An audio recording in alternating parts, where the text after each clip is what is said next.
Hello, everyone. Yeah. Thank you for joining us. My name is Daryl Urbanski, your host as always. And today we are joined by Jane Santos, Assistant Vice President for Technical Services at CN Philippines. Jane boasts a stellar career spanning over 2 decades in multi-platform media. With unparalleled expertise in technical solutions for production, news gathering, and live events, Jane has been instrumental in implementing new technologies and enhancing operational efficiencies. A graduate of St. Paul College QC with a BA in mass communication, she has climbed the ranks from her early days in Viva Vintage Sports and NBN4 to leadership roles in Solar Entertainment Corporation to now Assistant Vice President for Technical Services at CN Philippines. As a trusted advisor, Jane collaborates seamlessly with editorial and commercial teams, ensuring CNN Philippines remains at the forefront of media innovation. I've asked her to join us here today to discuss media technology and the future of communication. So, Jane, thank you so much for joining us. How are you? Yeah. Hi, Daryl. I'm doing good. I'm doing good. It's a pretty nice day today. Busy, but productive as always. Better busy than bored, right? Idle hands. Of course. Of course. I like being busy. Too. So, before we hop into some of the things that are going on now in the future, at least as far as how you see it, how did you even get started in communications? Obviously, you went to university, like I mentioned, but what was the inspiration? Is this like a family business? Were your parents in the same field or? No, actually, I'm the first one who got in the industry. So I'm lucky enough to like land in the job wherein I can practice what I studied for in college. Right. So like all other person here, like I started as a production assistant, like from the bottom to let's say going up. So yeah, I was just lucky to enter a small production house to begin with. That's my first job, and then I veered away from that and started doing marketing stuff. And then luckily, one of our clients in that production house slash marketing company works for a bigger network. So we applied to Mm, that company, and then that's it. That's where it all started. I started with Viva Vintage. So that's sports. I started literally with sports. Like I was a game producer. I was an executive producer producing for PBA games, mhm. boxing, FIBA, volleyball, name it. We did it. And then after Viva Vintage, that's where I entered Solar Entertainment. So in Solar, I started as executive producer. I work with cable channels, so I build branding. I was also a creative director for all the local cable channels. Then eventually, the company explored doing international partnerships. So I was lucky enough to handle Hallmark Channel, Universal Channel, Sci-Fi. What else? There's a lot. So yeah, we partnered with NBC Universal. So I was very lucky that I get to also work locally and with our international partners. So can you Right. imagine the perks getting their knowledge and applying Yeah. it locally? So that's really something for me. Yeah. Yeah. It's actually part of why I'm betting since I'm living in the Philippines. I think we talked about this in our meet and greet. Ah, I think in 10, 20 years, I think the Philippines is an up and comer. I know there's Indonesia, Nigeria, India, yeah. China, but I think the Philippines, because this is a major outsourcing center of the world. This means all the other countries on Yeah. the planet are training everyone here to their So standards. true. Meanwhile, we have a growing birth rate here. Meanwhile, we've got a great climate here.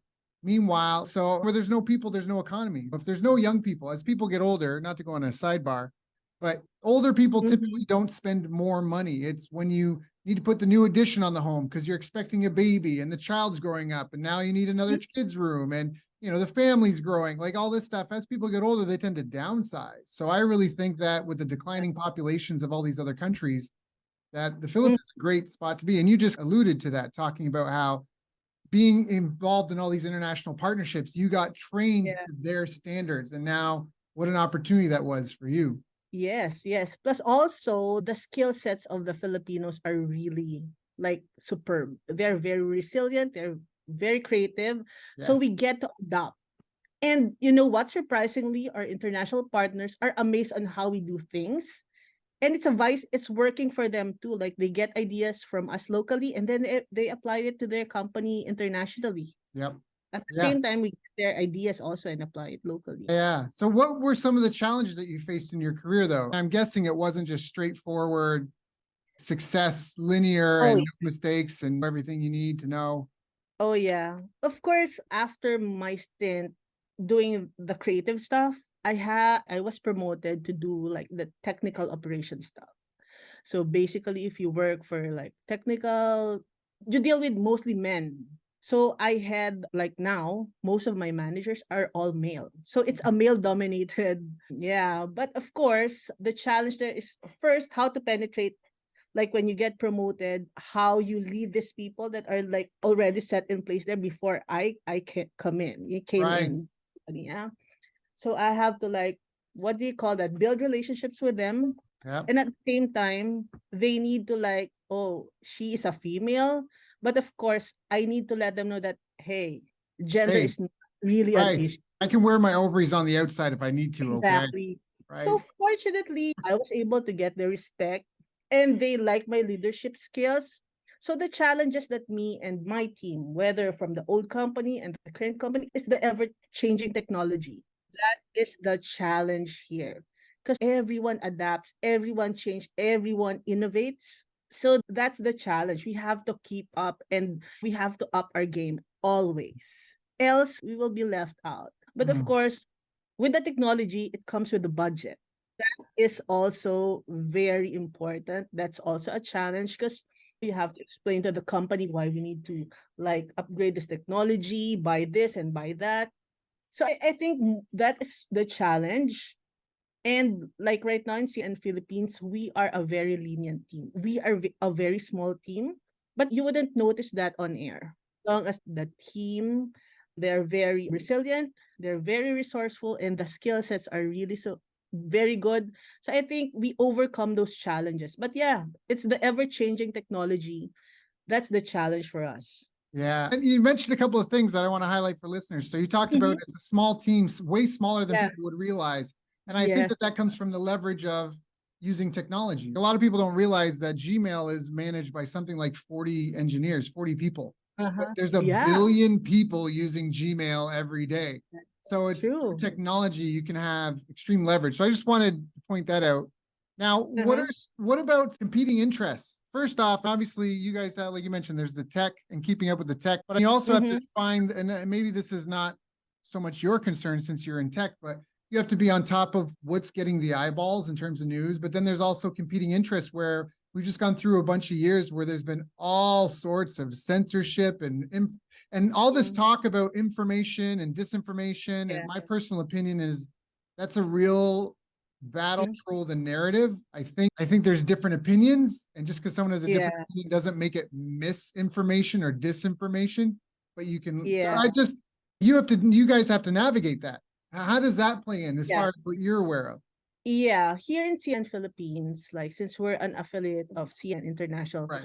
we are very strict on our standards and practices. Right. So even before all our journalists, all the staff actually that works for CN needs to like read and imbibe that standards and practices thing, guidelines, whenever we apply it for work, whenever we write our news, we cannot have our own opinion. We just state Right. facts. Right. That's the rule. We cannot be opinionated. Yep. It's just straight facts. So that is the rule that we need to comply when we agreed to have this partnership with CNN. Right. They're very strict. So I think the navigating the fake news and misinformation, I think, yeah, if we just follow that stand, so we have different levels of what do you call that? Before we publish the news, we have different levels of Editorial approval. levels. Yeah. So our news has to, even our digital has to go through those levels before we publish it or we put it on air. So Mm. that's how we like manage. But of course, on our side, this technical side, we just shadow the production people and the journalists. Right. But yeah, we also have some editorial working for news for how many years. So we also have this editorial sense that we keep reminding each other, oh, we cannot do this, we cannot do that. Oh, like Right. that. That's basically how we do things. Yeah. Okay. Because I know that there's just an announcement. I think this is new just this week, maybe even this week. Google announced like their news initiative to help fight disinformation. So Google is getting into the game where they're just going to delete or not rank things in search results that come up for certain stuff. But that might be beyond the scope of what you guys do at CNN, perhaps. But it sounds like CNN operates much like a franchise does. If you have a salad stop, if you have a Jollibee location, like you have to follow the manual on how to run the store, right? And so what are some of the things, the technical requirements people may not consider? Because a lot of people now, we talked about this in our meet and greet too, if you've got a smartphone and an internet connection, you can stream essentially. That's true. So what are some of the technical considerations that people may not consider that maybe are important to having a good production? With all the gadgets that you have, whether it's an expensive technology or the pro-consumer type, you just need an eye for details. I think that's what really matters. Whether you use Panasonic cameras for like broadcast quality, or if you use your smartphone, if you don't have the eye, then it's gonna be useless. So I think the attention for details is the most important. And then whatever technology you have, it just follows. Because in CN Philippines now, after the pandemic, we learned that we can also use our smartphones now. Like the viewers are more forgiving because before the videos and audio video that we can only show on TV are only those like using broadcast equipment. But now, like using a phone or lower budget cameras is acceptable. So we are more like, we've adjusted thanks to the pandemic. So I think that's and more people can have access. More people can contribute like videos. Like for example, in CN Philippines, like for example, so there's a typhoon. We cannot cover all the areas where there's typhoon. So what we do is we have a call in to the people or to the social media. And then we ask, can you send us videos? Can you send us your clips? And then we use that for our broadcast. Can you imagine how we can utilize their videos without us, like our reporters, going to the location? That's huge leverage. That's huge leverage. Yeah, and the people, like those who have social media, they like their videos to be seen. Yeah. Their names read on air. So that's something for them too. So it's like a give and take relationship. But of course, before we air the videos or whatever, we need to vet it. How do you vet it? Yeah, we have the editorial people who vets it. So we cannot just air anything. That's also part of our standards and practices. So even if you give us a video, we need to verify if it's true. We need to get other sources, stuff like that before we put it on air. I love that. Yeah. So someone's not sending you a video from 2015. Hey, exactly. I got a typhoon video from 2015. Pay me some money. Exactly. So there's also a vetting process. Not all of it. We also filter the videos also. So we cannot just accept and just put it on air. So yeah. But that's the power of great. Social media, we were able to utilize that also on our air. So you're asking on social media for user content to share on your channel. Yeah. Especially like video clips. Yeah. We ask. Yeah. We generate videos or informations or whatever from our social media. But sometimes for the news gathering part, you also get like different news that you don't heard of from social media. Yep. Every day, like we monitor what's trending or what are people talking about on social media, and that's the news. So now, before we used to read the newspapers, now social media is really big on the news. They're the first. They're usually the first because they just put it right on away as it's happening. Yeah, exactly. What kind of tools would you recommend for someone that's starting out or struggling to use to try to monitor these trends?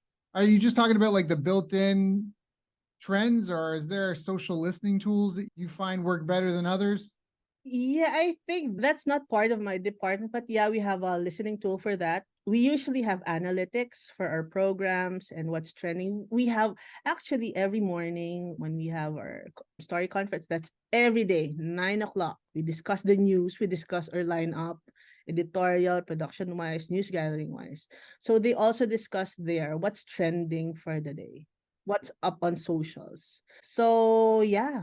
I love that. Yeah, that's what we do. And then at the end of the day, we have the analytics of the shows her shows every day. So we know what rates, what doesn't rate, what segments, what time of the program it dipped, or what time of the program the viewers went up. So we have those things every day. Yeah.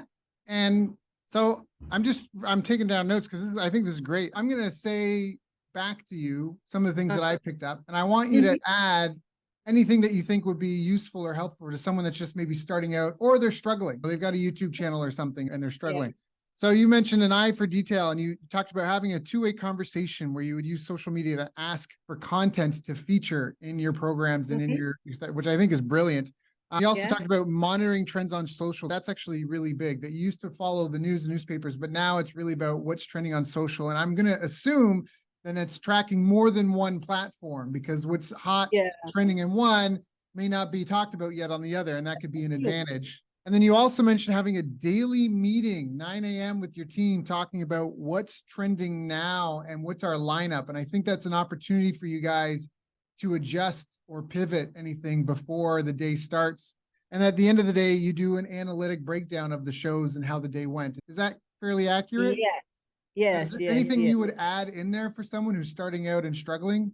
I think we don't get the numbers immediately. You need to build up and start like with a good story for the people to pick your story up. And then, of course, all of us want our viewers to be glued. We need to have them glued with our network, with our story.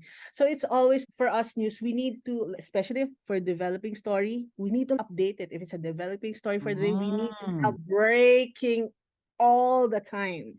So we have them like hooked in the channel or in the social media. So that's part of, I think, the strategy of all news organization. You need to be like, especially for developing story, you need to update it every now and then. I love that.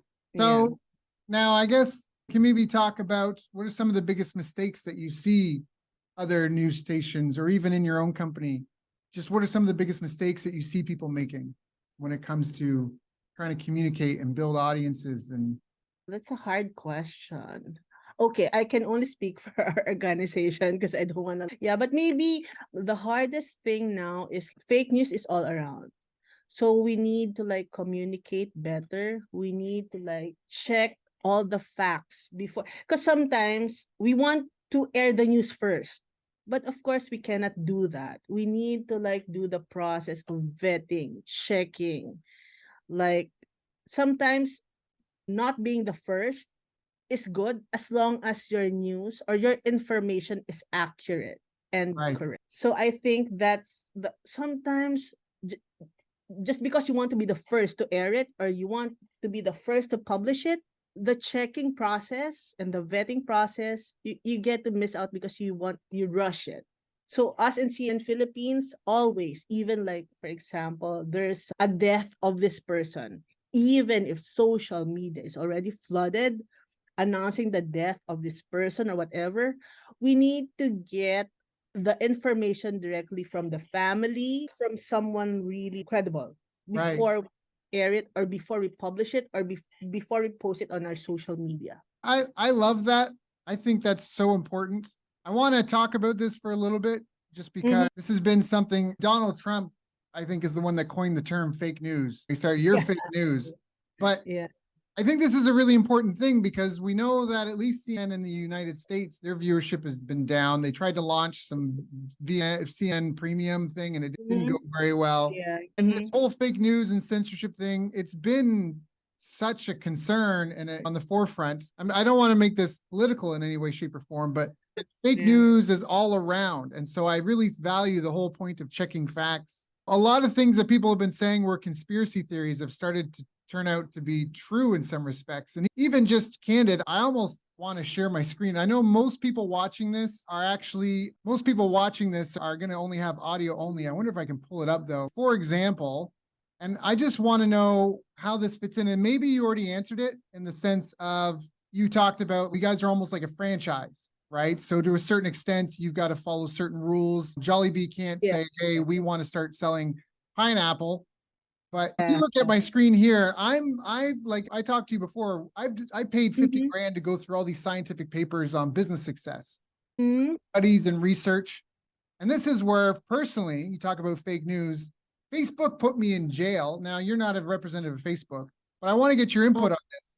Where in March 17th, 2020, a study had been published in a peer-reviewed journal titled Treatment for COVID-19. And I made this post. You can't see the see more, but I had linked to 5 other studies saying that this had been shown in Asia, in China, and I think in Vietnam and somewhere else, that this showed that it was an effective treatment.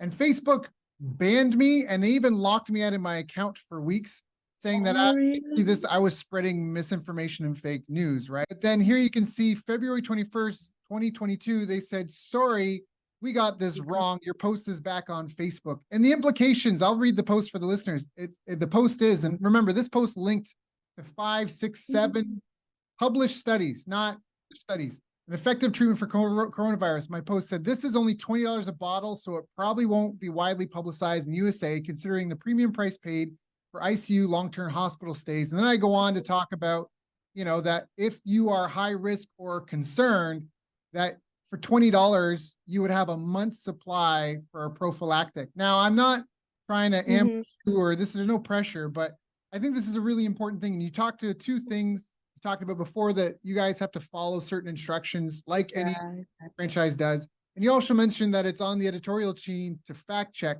I'm bringing this up because a lot of people are nervous and they're not really sure who to trust. And there's still censorship on social media and that. And if this post had been heard, people wouldn't have had to lose their jobs. Everybody on the planet was affected. I want to know your input on that.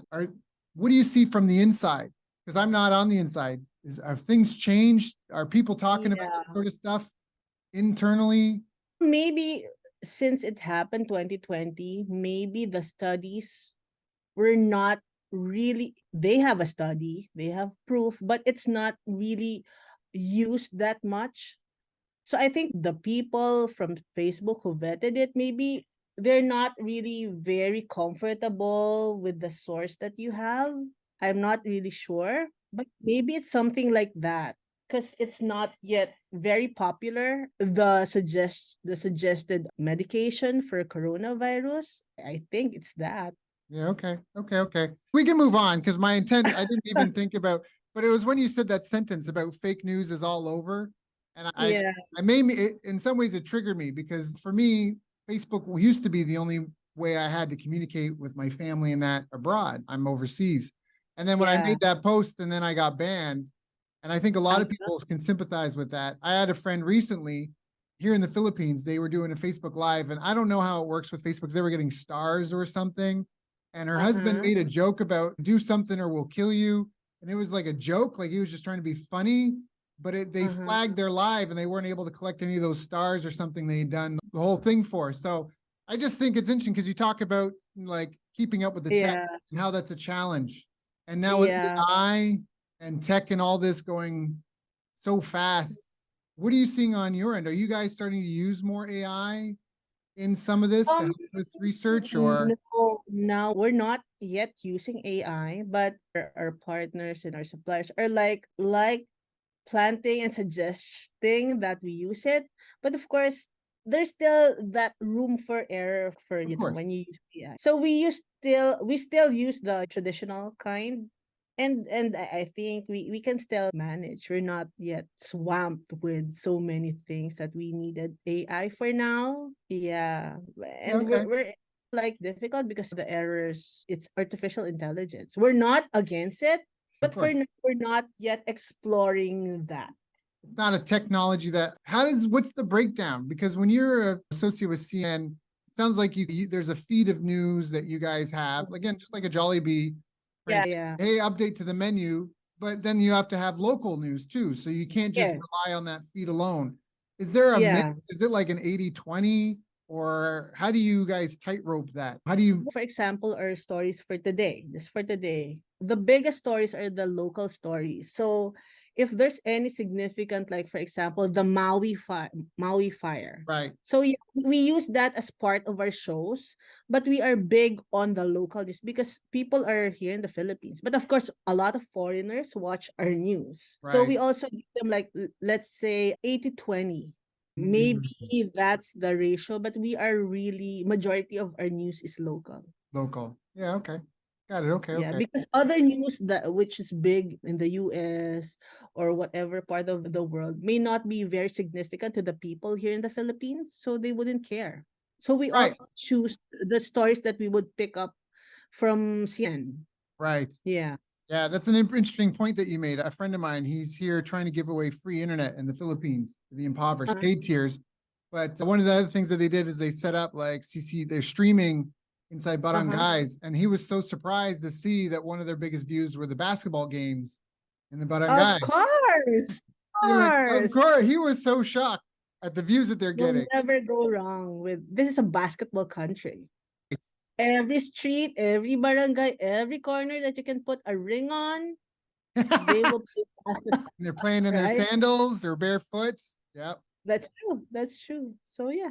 So how does that play in? Is that because sports? Can you talk about that? Because there's news, but then you also, for example, I know they used to say, what was it? It was like if you do a newsletter, this is like pre-internet, but if you do a Mhm. newsletter, it's 33% has to be entertainment, Hmm? 33% has to be educational, Yes. and then 33%, I forget the breakdown, but it was like entertainment, educational, and then there was Lifestyle, maybe was that it? Is lifestyle? I I was gonna say, how guess. would that break down? Because soccer, basketball would be an entertainment thing. If I'm well, based on our programming, we have a sports show because we Filipinos are big sports fans. So yeah, we have a sports show. Like it's 30 minutes. It's shown on the evening. So we do local sports, international sports. So yeah, there's a need for Filipinos to like know the sports industry. So yes, we also have that kind of programming. We also do our morning show, which is New Day, like in the US. We have it's a mix of news. It has entertainment. So we interview like local and international artists. They go here in the studio and we interview them. We have interview movie actors from all over the world. We also have every Wednesday we have a medical segment like a health talk, med talk. And yeah, it's a mix of everything. Because, yeah, CN is just not news. So we Right, also have another department, which is branded content department. So they produce other programs, local programs for CN Philippines. So we have story of the Filipinos, building bridges. So they showcase exemplary Filipinos that popular and unsung Filipinos, and then building bridges, we show local provinces and stuff like that. So yeah, CNN is just not news, like CNN right. local. And Plus, we also show programs from CN International. So it's a mix of utilizing their content, our content, and then we make other programs which we can also sell. And because it's not all news. right. Yeah, that's let's do there's two things I wanted to talk about. One was the multi-channel in terms Mm-hmm. of like social TV, but you Mm-hmm. also talked about paid programs. Can we speak about that for people that are listening? How do they get paid for their content? How do they price that? I know that there's if you're getting advertisers, first off, what do you know? Does that require an active sales team to have Yes, advertisers and to keep them? So you need an active sales team. And then yes, we what have is the pricing typically? Is it I don't know. okay? The pricing, I don't know because that's not my. Your But department, yeah, fair enough. sometimes, yeah, that's not my department. But sometimes, let's say, for example, we do a special, like a special coverage. We can also say that if we sell that to a client, okay, we will air this and produce this for you. You will also be shown on our digital platforms. So that can be part of the package. So it's not only Mm. broadcast that we're talking about, they will also be shown on our website, on our social media. So it's not just TV now. Yeah, I was gonna say. So what are those? Let's talk about the multi-channel. So what is it then? Because it's not just TV. It is some TV, but Yeah. I correct me if I'm wrong. I think the TV is mostly the boomer generation and the Yes, young people. They're yes. not. So what are some of the biggest channels then? Yeah, so for example, our partners, they can also be seen in our social media on our website. Plus, in some instance, we can, like in our website, we can put banners for these clients. What else? They can be in our marketing collaterals. They can be in like our social media. Yeah. So, And of course, we can have them as guests. That's also a leverage. Like we invite them as guests. So that um, is also something for our clients. To right. promote their products, they get to be interviewed, and then we show it on air and on our digital platforms. And is there any, maybe because you're with CN and there's such a mainstream channel, it's not a Mhm. concern, but there's new platforms that have been coming out in an attempt to people, some people like we talked about before are concerned about the censorship. So there's new platforms like Rumble is a new platform that's come out that's supposed to be an anti-censorship alternative to YouTube. My Mm, question about this is on a tech side, are you, I guess what I'm asking is, are you using tools to consolidate your media and then broadcast onto multiple channels and platforms simultaneously? Because there a stability, diversity of stability mentality in the sense of what happens if you guys lose something, you guys post something on Facebook and they don't like it and your account gets frozen or something. Because there's always yeah, yeah, everybody's yeah, getting checked now, right? yeah. Everybody's Yes, got, yes, yeah. yes. And you guys That's post so true. much. Yeah. That's true. Yeah, that happens also as long as for us, as long as it's on our air, which is our main business, as long as it's on air. Sometimes On air there's means TV. yeah, yeah, on air Okay. means TV. So sometimes YouTube has their copyright Yeah. thing. Yeah. I know, I'm sure you know that. So Yep. sometimes they like flag us and then revise it and then we repost it. So I think Mm. if you get 3 hits, they bring down your post Right. on Yeah. YouTube. They bring down your channel. I know. Yeah, see, which is tough if you're So publishing like 15, 20 times a day or more for oh, you that's guys. us. Yeah. That's yeah. So we have a separate team handling that. Mm. So because there's really people that needs to be dedicated. Else, if there's nobody, you'll just be gone on YouTube without you Right. knowing. So yeah, so we have specific teams that handles our YouTube. There are people who handles Facebook. There's people handling our socials like Twitter, Instagram, and others. So it sounds like you guys basically have an agreed upon lineup, and then it's up to everybody to take that source content and chop it Yeah. up for the Yes. ideal for their platform, Yes. put it out there Yes. and manage it. Got it. Yes. Yes. You Yes. guys collect data, and like what I mean is, I'm on this show. I'll just be fully transparent. I'm a big advocate for people in businesses to collect email addresses Mm-hmm. because you can't Mm-hmm. export your Facebook friends. You can't export your LinkedIn connections. You can't export your Instagram followers. But if you have an email list, you can often import it and invite people to follow you on Facebook, or you can email them and ask them to follow you here or there. You can't export your YouTube subscribers. So I want to ask, do you Mm-hmm. guys keep a database of that? Is there certain assets in terms of for your audience, or is it really just building? Like I have an old client. We grew his Facebook following from 30,000 to 300,000 followers on Facebook. This is like Mm-hmm. 2013. And then January 1st, 2014, Facebook introduced the boost post feature on Facebook where you Yeah. can Yeah. pay to boost your posts. And we went from getting 3 million organic impressions a week to maybe Mm-hmm. getting a million. And then we would have to Yeah. pay to boost our posts to reach these other Yeah.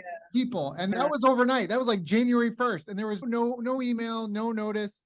So having been Mm-hmm. online for so long, like MySpace was a big thing. And what is it now? So these internet things, they come and go. Now TikTok, which what do you, if you built your following on Facebook, you can't.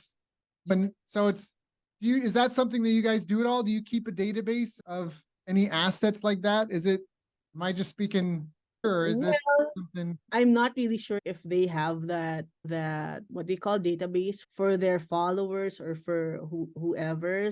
Yeah, it's not. I'm not really very knowledgeable on that part. Okay. Yeah, that's fine. Yeah, but Yeah, yeah, no, the boosting thing, I think we strategically use the right. boosting. Yeah, it really helps the traction and Yeah, stuff. we'll drop that little nugget for the listeners, the people that don't know.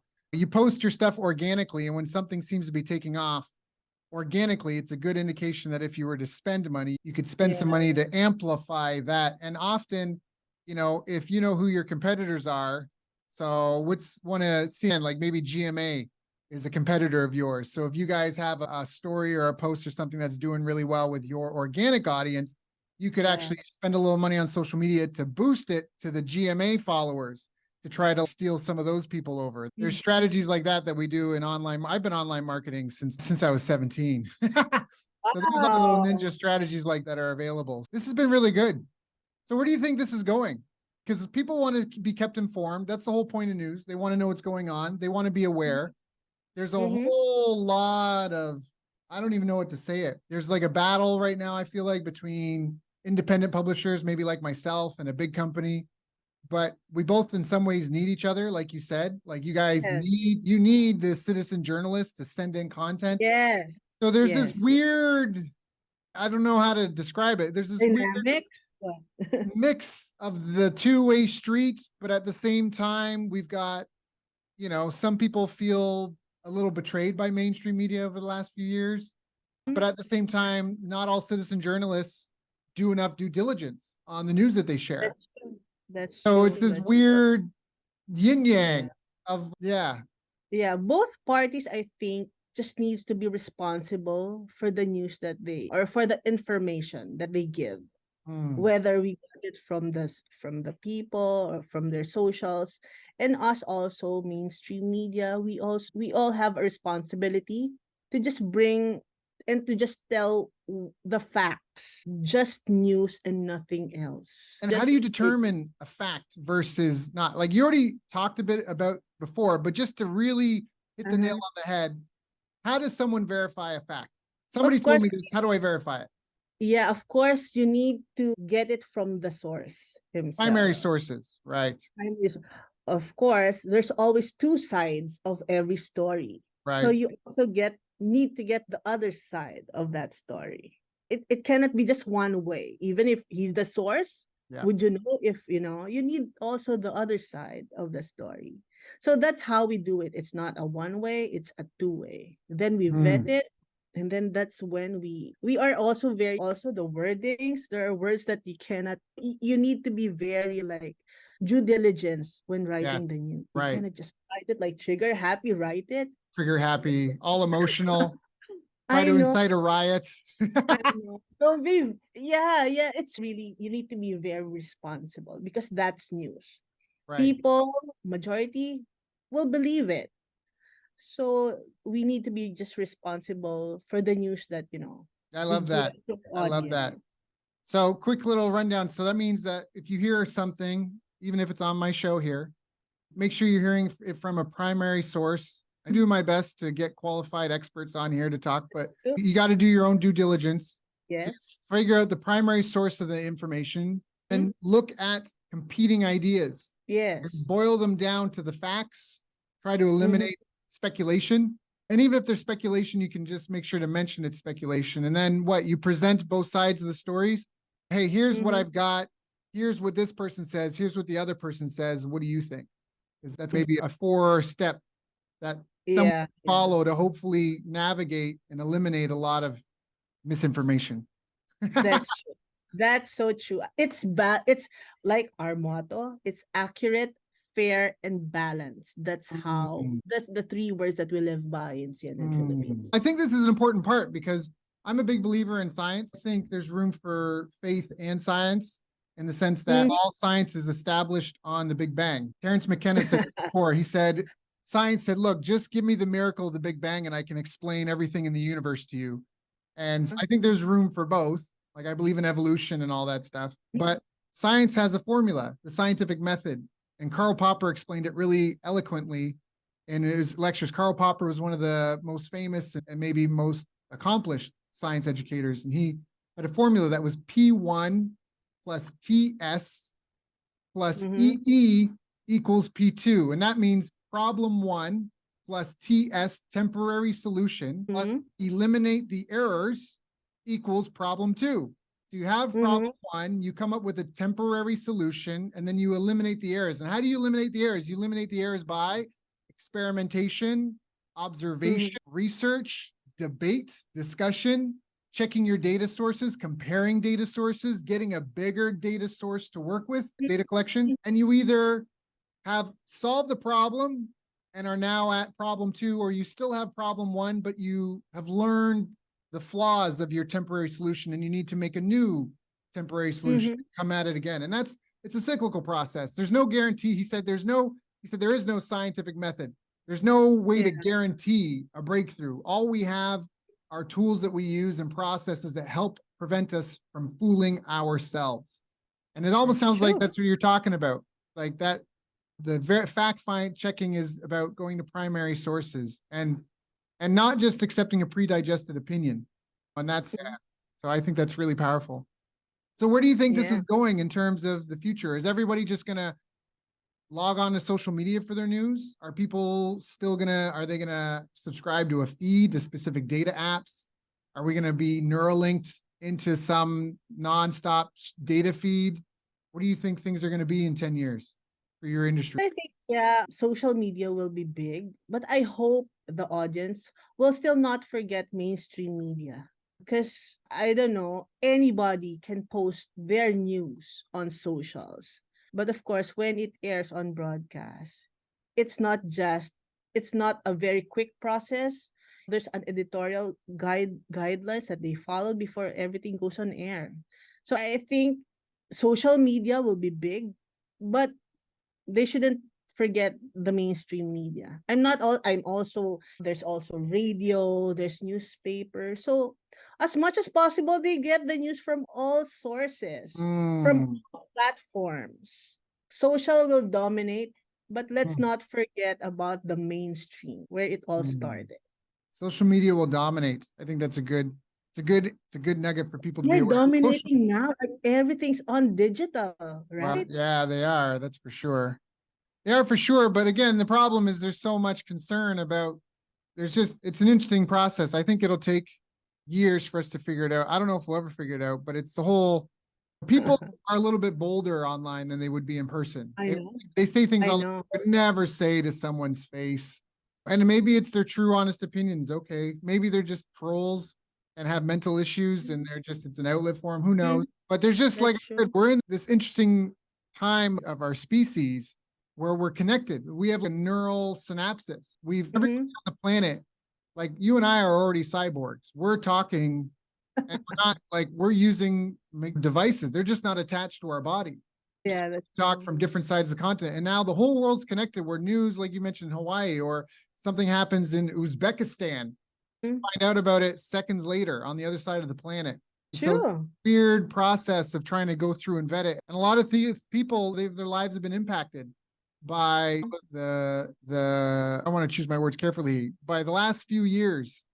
So yeah, I think it's best, as we Yeah, said before, that we need each other, the citizens journalists and the big media outlets, and we work together to try to keep each other honest and excellent.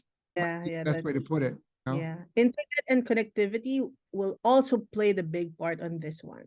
Like, of Mm, course, like you said, we cannot use our mobile devices without the internet, without the connection. So yeah, that technology really mm, helped. Before in broadcast, we only use the satellite technology, but yep. now the internet, that kind of infrastructure, it's really like we can reach even the most farthest island in the Philippines with just our Yes. mobile devices.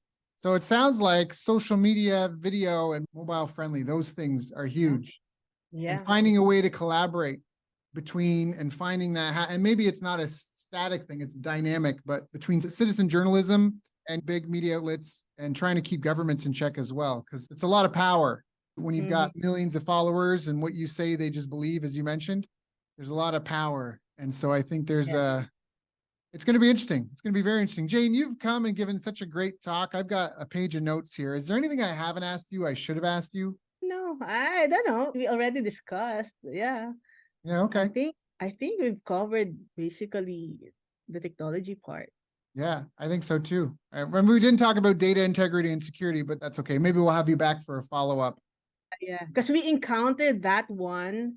Just to make it quick, we Yeah, have for the election, we have a presidential debate. So did right. you know that the night before the debate, we got, what do you call that? DDoS attack, Instant attack. denial of, Yeah, yes.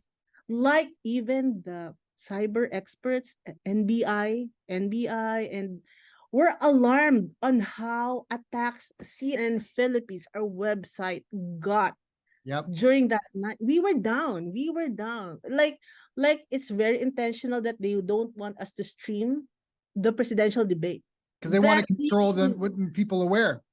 yeah, so even can you imagine even the National Bureau of Investigation contacted our head because they were alarmed with the numbers.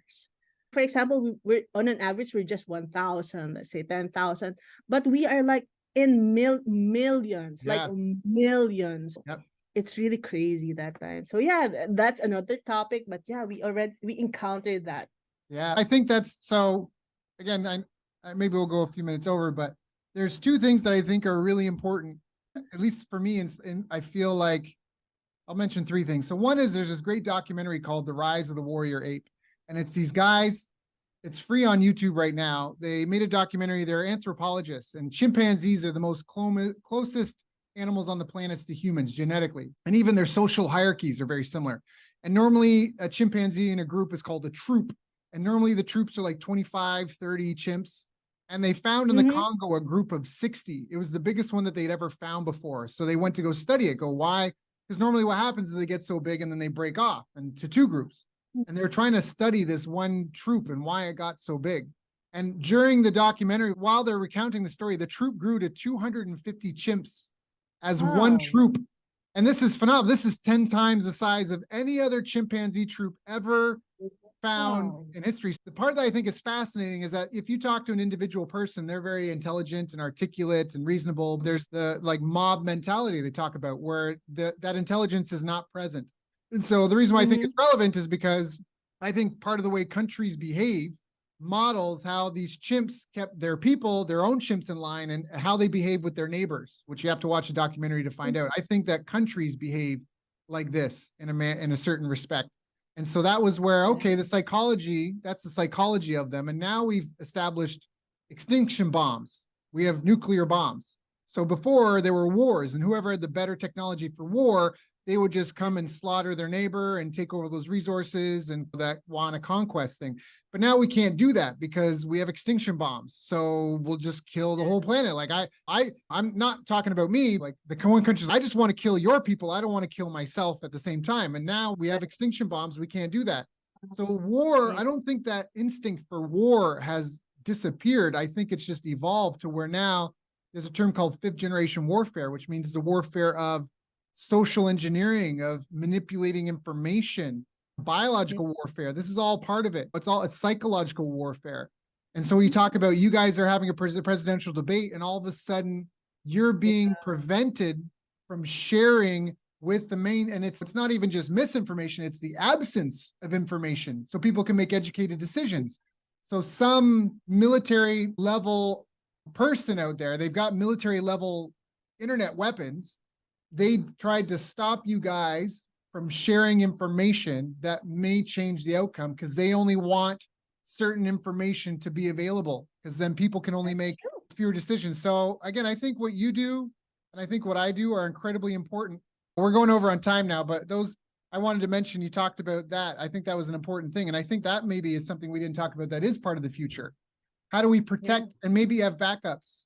Maybe we need to have all of our listeners on a mailing list. So when something's really important, we can send them like a printout, here's the notes of what you missed type of thing. Yes. Because this is something that I think will only happen more in the future. As long as we can kill everybody, I don't think that war is as big of a threat. I know there's like the war in Russia and Ukraine, but I think that's Ukraine doesn't have military, but like but then like you talk about for you, just a presidential election, which would sway where government money Yeah. goes, laws that get Yeah. passed, all that stuff. So it's like a new era of warfare to a certain extent. And that's where Yes. citizen journalism, mainstream media have to work Mhm. together under influence of governments and these military actors that are there, whether people want to admit it or not. It's a fact of life. So That's true. yeah, Jane, great topic. Maybe we'd Yes. love to get you back, follow up on this. If people want to ask questions, if they want to reach out, where should they? Where should they get in touch with you? LinkedIn, is that maybe the best place? Yeah, LinkedIn. Yeah. Okay. So if anyone wants to follow up, go contact Jane Santos, JaneSantos on LinkedIn. Just look her up. You'll know you got her when it's AVP for Technical Services at CN Philippines. Thank you so much, Jane. It's been an honor and a pleasure, and I've really Yeah, liked the conversation. I enjoyed talking with you. I got inputs from you, which will I will apply and share with the team. Definitely. Fantastic. I love it. Thank you so much for coming. Knowing that you've got millions of people, audience members yourself, thank you for coming and sharing with me and mine so we can all do our stuff a little bit better. Yeah, yeah. Thank you, Daryl.